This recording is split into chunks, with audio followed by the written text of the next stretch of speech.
Pavage de rue de Conakry, le projet avance à grands pas dans les communes de Kaloum et Matoto. Les travaux sont à 70% d'exécution. Et puis nous irons à Tanene pour suivre la cérémonie d'installation du nouveau président de la délégation spéciale de la commune urbaine. Elhadj Serouna Souma a été installé en présence de plusieurs personnalités du pays. Encore une fois, bienvenue à tous. Les relations guinéo-allemandes au beau fixe. Le Premier ministre a reçu ce matin l'ambassadeur d'Allemagne en Guinée. Le diplomate et Mohamed Saïd Fofana ont surtout parlé de la qualité des relations entre la Guinée et la République fédérale d'Allemagne. Hadi Kamara, bureau de presse de la primature. Après plus de 2 mois d'exercice en Guinée, l'ambassadeur de la République fédérale d'Allemagne est venu échanger avec le Premier ministre chef du gouvernement sur des questions relatives à la promotion de l'éducation, de la santé, de la culture, de l'économie, des finances et des ressources humaines. On a touché la situation après Ebola sur le plan de gouvernement guinéen, post-Ebola et l'intervention de l'Allemagne, surtout dans le secteur de la santé de base et de l'éducation de base, mais on a touché aussi des relations dans le commerce et aussi la question de la langue allemande ici en Guinée. Très satisfait de cette visite, le Premier ministre a saisi l'occasion pour rappeler ici l'implication de la République fédérale d'Allemagne dans le développement de la Guinée à travers plusieurs investissements dans le pays. Du côté de l'Assemblée nationale, les élus du peuple se veulent plus proches des citoyens. L'institution envisage l'ouverture d'une radio parlementaire en vue de mieux informer le peuple de ses activités. Le projet est déjà engagé. Un émetteur de forte puissance associé d'accessoires vient d'être livré aux autorités de l'hémicycle. C'est un financement de l'Union européenne. Robert Sirtolno, commentaire.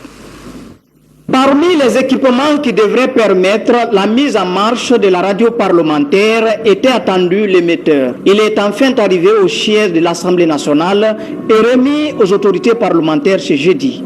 C'est un don de l'Union européenne et de la coopération française. Il s'agit des équipements nécessaires pour que la radio parlementaire puisse commencer à émettre de façon indépendante par la mise en place de plusieurs émetteurs qui, dans un premier temps, vont couvrir la ville de Conakry et la banlieue. Et je pense qu'en effet, il faut que cette radio montre, parce que c'est la radio de l'institution parlementaire, qu'elle doit être irréprochable tant sur la qualité, or elle a le niveau nécessaire en termes techniques.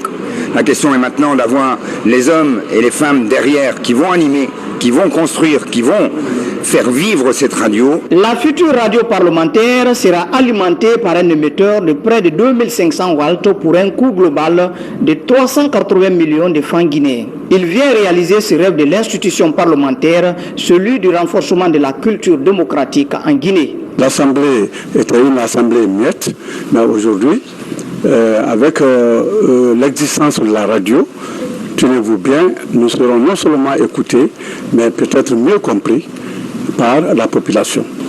Les débats qui se font au niveau de l'Assemblée, ce sont souvent des débats très riches, qui peuvent quand même nous donner des explications à certains problèmes qui restent ambigus au niveau du citoyen. La mise en place de ce système de diffusion va permettre de mettre sur onde les débats parlementaires pour informer la population guinéenne.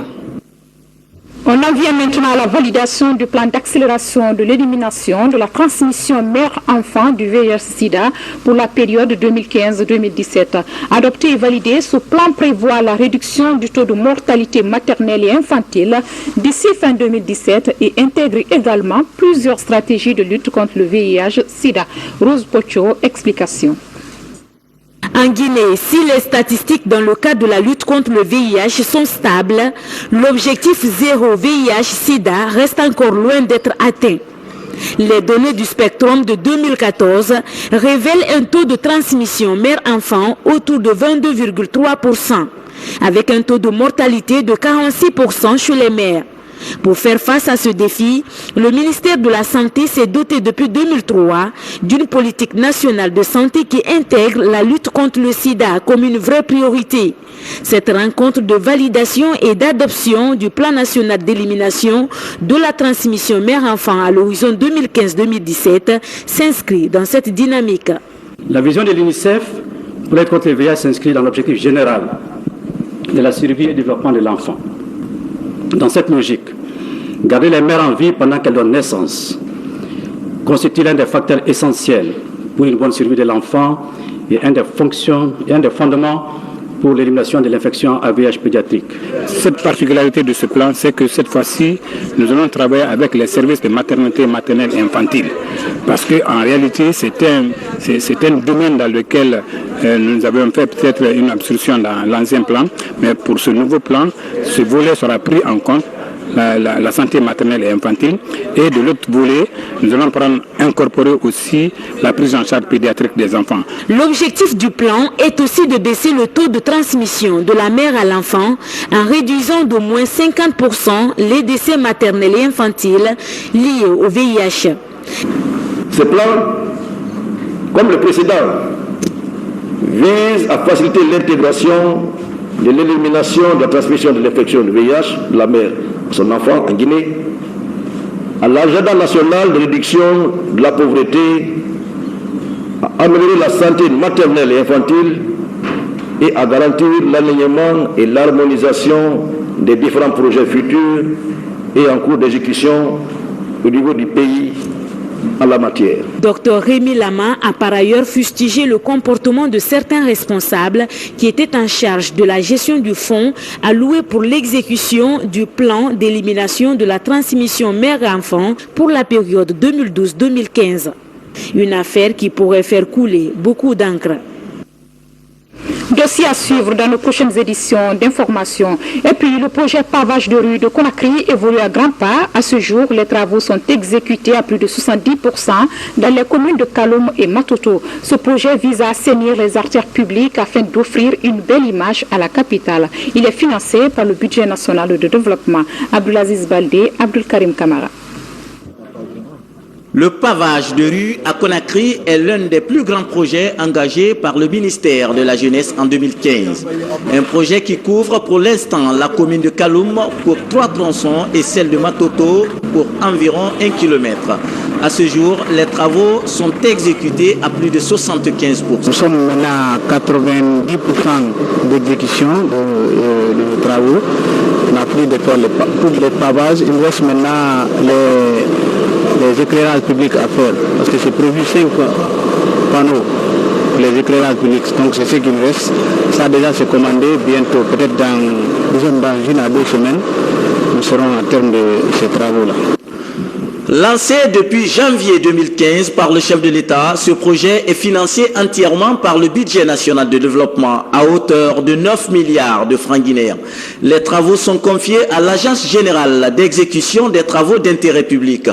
Aujourd'hui, l'achèvement de ces infrastructures suscite beaucoup d'espoir chez les populations. C'est visible, la route est propre, chose contrairement aux années passées que nous avons vécues, dans la boue, dans une difficulté atroce, surtout pendant l'hivernage. Je me réjouis d'être ici dans la commune de Matoto pour voir le niveau d'avancement de ce chantier, et je voudrais rappeler aussi que c'est un projet pilote de pavage de rue, et nous osons croire après avoir fini ce chantier d'environ 1 km, plus de 1000 mètres, que ça va donner l'opportunité pour faire d'autres chantiers, d'autres rues dans Conakry. Ce projet technique de pavage est aussi une opportunité de créer des emplois en faveur des jeunes en chômage. Plus de 2400 jeunes ont été recrutés pour la mise en œuvre du programme.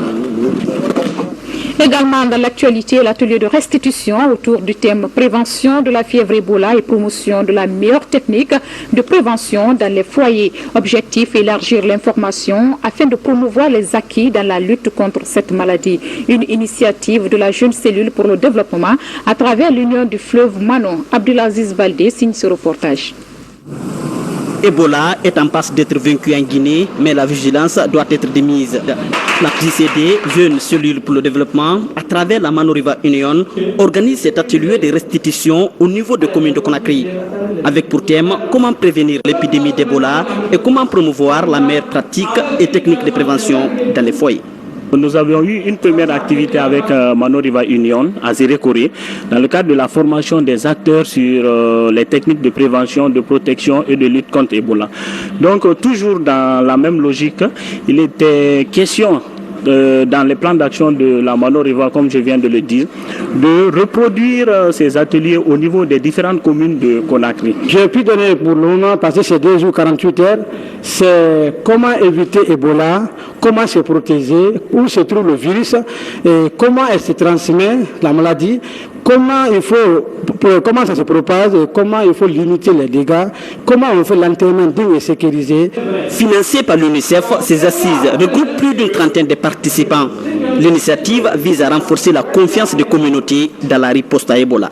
Ebola est une maladie mortelle que le Guinéen doit reconnaître et que le Guinéen doit éviter. C'est-à-dire que une fois que tu as cette maladie, c'est une maladie que tu ne dois pas cacher. Aller courir directement dans les centres de santé pour t'identifier toi-même. Nous avions beaucoup appris sur l'historique du virus et aussi comment se protéger contre l'épidémie. Ces acteurs formés auront pour mission de renforcer davantage la stratégie commune de gestion de la maladie pour l'atteinte des 0 cas d'Ebola d'ici novembre 2015. Pharmacie par terre, pharmacie de rue, le phénomène a pris de l'ampleur à Conakry et constitue aujourd'hui un véritable danger pour la santé publique. C'est du moins ce qui ressort du rapport des spécialistes du monde syndical des pharmaciens. Plus d'informations dans cette enquête menée par nos reporters Moussa Mikini Kamara et Morikaba. Le commerce illicite des produits pharmaceutiques porte préjudice sur la santé publique. Souvent vendus en bordure de rue, ces produits manquent de normes d'hygiène et de conservation. Le principe actif et l'ombre aussi conserve le principe actif. Et dans nos marchés, dans nos boutiques, il y a une chaleur terrible. Les gens transpirent, ils sont dans leurs boutiques. Les femmes transpirent sous le soleil, elles transportent des plateaux avec les médicaments. Donc ça enlève complètement le principe actif. Et quand le principe actif est détérioré, soit le produit devient en ce moment une drogue, un poison. Pour pallier à ce fléau, le secrétariat général à la présidence chargé de la lutte anti-drogue et du grand banditisme, en partenariat avec les structures pharmaceutiques de Guinée, le syndicat des pharmaciens et officines privées de Guinée a fermé plus de 520 boutiques contenant des produits pharmaceutiques à Conakry. Et l'opération continue sur toute l'étendue du territoire national. Nous nous sommes entretenus avec le cabinet du colonel Tchebro et nous avons attaqué. Nous avons attaqué les commerçants de médicaments par terre. Ces boutiques n'ont fait que tuer, n'est-ce pas, nos compatriotes. Et nous allons bientôt recommencer. On avait mis en veilleuse nos activités, juste à l'occasion, n'est-ce pas, de la campagne électorale. Merci, ça s'est bien passé. On n'épargne rien. Rien ne sera laissé au hasard. Les faux médicaments vont quitter notre pays. Depuis cette opération du secrétariat général à la présidence chargée de la lutte anti-drogue et le grand banditisme, ces pharmacies illicites ont disparu et c'est tant mieux pour la santé publique. Direction Tanene dans la préfecture de Dubreka, l'ancien président des CRD de Guinée est désormais le président de la délégation spéciale de la commune urbaine de Tanene. El Hadj Serouna Souma a été installé dans ses nouvelles fonctions par une délégation du RPG Arc-en-Ciel en présence de plusieurs autres personnalités. Compte rendu Nabi Zakaria Bangora. L'accord signé le 20 août dernier entre la mouvance et les partis politiques sur la composition des délégations spéciales dans les communes urbaines et rurales rentre en application. Désormais, les membres des deux camps participent à la gestion des affaires administratives et financières des 128 communes urbaines et rurales du pays. À la commune rurale de Tanene, dans la préfecture de Dubreka, l'ancien président des CRD de Guinée est présenté par le RPG Arc-en-Ciel. El Hadj Serouna Souma est installé à la présidence spéciale de Tanene. El Hadj Serouna n'est pas n'importe qui, ni dans Bouramaya, ni en Basse-Guinée, ni même en République de Guinée. C'est un grand personnage, c'est une très grande personnalité pour laquelle nous nous sommes honorés d'être à ses côtés aujourd'hui pour prendre part à cette cérémonie. C'est une grandiose cérémonie à laquelle le président de la République lui-même donne une grande importance. Parce que si c'est vrai que le parti a mené des négociations pour mettre en place toutes les structures dans tout le pays, c'est le président de la République en personne qui a choisi Elhadji Sekouna pour diriger notre délégation spéciale de Tanen. Elhadji Sekouna Souma dirige désormais un bureau de 7 membres. Il promet de mettre son expérience à profit pour rassembler les fils de Tanene afin de promouvoir le développement socio-économique.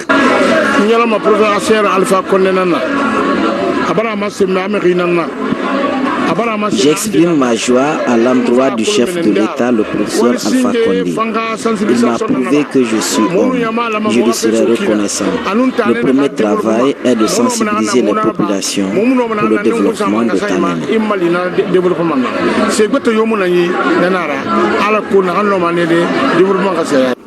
Le retour aux affaires du sage de la Basse-Guinée s'est déroulé en présence d'une délégation spéciale de la présidence de la République. Processus démocratique en Guinée, des avancées notables sont enregistrées, mais le chemin reste encore long. Sous le plateau de l'entretien de Coloma, le ministre des Droits de l'Homme et des Libertés publiques se dit favorable à l'ouverture d'une série de débats pour atteindre l'idéal démocratique auquel aspire le peuple. Khalifa Gassama Gabi est au micro de Kamara Boubacar. On sent qu'il est impératif de poser un certain nombre de débats sur la démocratie en Afrique, à travers, bien sûr, nos structures sociales et culturelles, et réfléchir sur des institutions, quel modèle d'institution, quel modèle de démocratie il nous faut, en restant, bien entendu, attaché à l'idéal de ce système politique, qui est un idéal de respect des droits humains, de la justice, de la liberté, mais aussi de l'égalité entre les citoyens. Et ce travail doit continuer parce que je dois rappeler que nous sommes une société en processus de démocratisation qui n'a pas encore atteint un niveau de démocratie qui pourrait nous permettre, bien entendu, de garantir un certain nombre de droits et de libertés de façon totale et effective, sensibiliser, bien entendu, en amont formé, éduquer, parier sur l'école, mais aussi sanctionner. Les 3 aspects sont les 3 piliers de toute éducation sérieuse.